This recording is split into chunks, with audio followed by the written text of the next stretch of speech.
கருவேப்பிலை, பச்சை மிளகா, பாருங்கள் பூண்டு நான் இடித்து தான் போடுவேன், நல்லாயிருக்கும். பூண்டு கொஞ்சோண்டு இடித்து போட்டுக்கணும். இங்கே பாருங்கள், வெயிட் வச்சு கடுகு போட்டாச்சு.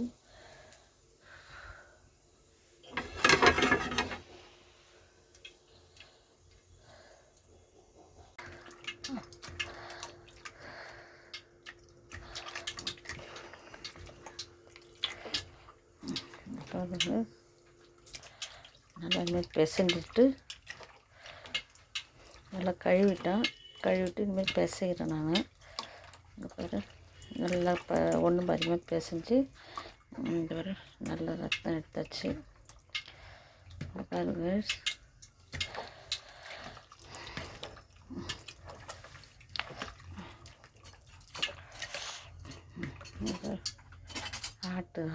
ஆடு ரெண்டு ஆட்டோட ரத்தம் இது.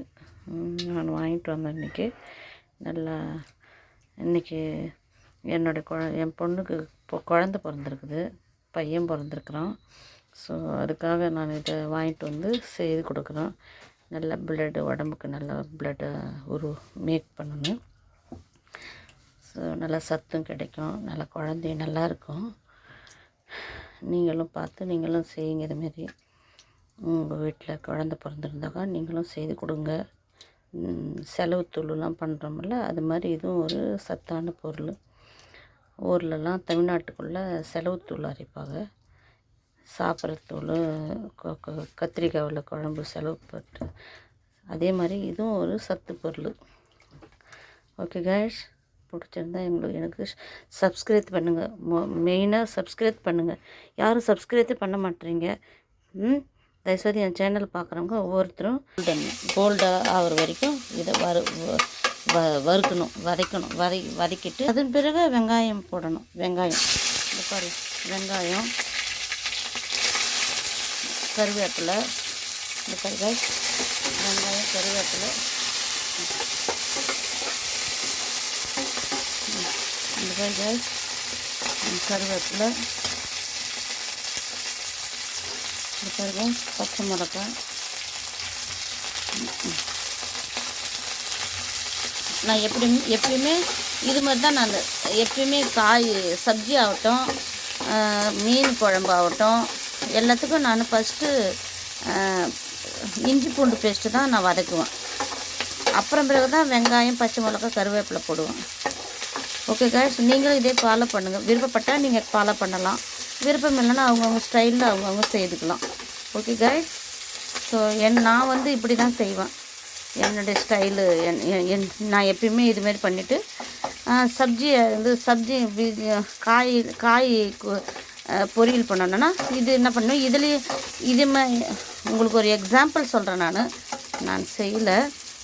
இப்போ இது ஒரு காயின்னு வச்சுக்கோங்க, பட் இது நான் ரத்தம் பெரட்ட போகிறோம். இது வந்து காயின்னு வச்சுக்கோங்க.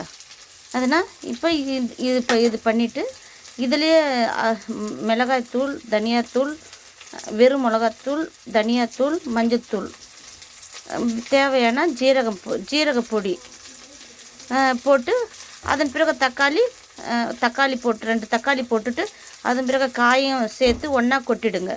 கொட்டி நல்லா ஸ்லோவில் வச்சு வதக்கி நல்லா ஃப்ரை பண்ணி நல்லா கொஞ்சம் நேரம் ஸ்லோ ஃபயரில் வச்சு நல்லா செய்து எடுத்திங்கன்னா கிளறி விடணும்.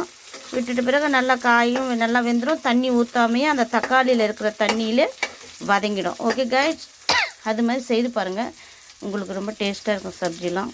ஓகே கைஸ், இப்போ வந்து இது வெங்காயம் இது ரெடி ஆகிடுச்சு. இந்த பாரு கைஸ், ஐயோ ரெடி ஆகிடுச்சு. இங்கே பாரு கைஸ், நான் இப்போ வந்து மஞ்சள் தூள் போடுறேன். கொஞ்சமாக சும்மா லைட்டாக மஞ்சள் தூள் தேவை. கொஞ்சம் நல்லா சாட்பட்டாவாக இருந்தால் தான் நல்லாயிருக்கும். இந்த பாரு, வெறும் மிளகாத்தூள் கொஞ்சம் போடுறோம்.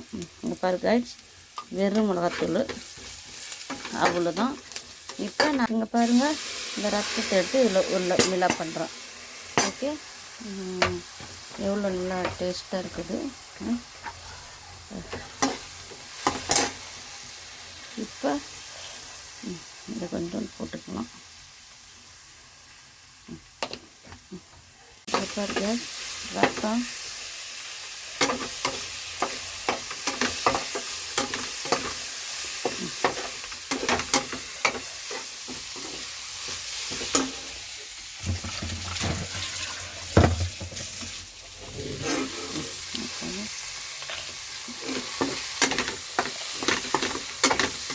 ரத்தத்தெல்லாம் ஊற்றிட்டான், கீழே ஊற்றிட்டு அதில் அந்த அடை மாதிரி இருந்துச்சு, அதை மட்டும் எடுத்து கழுவிட்டு நான் பண்ணோம்.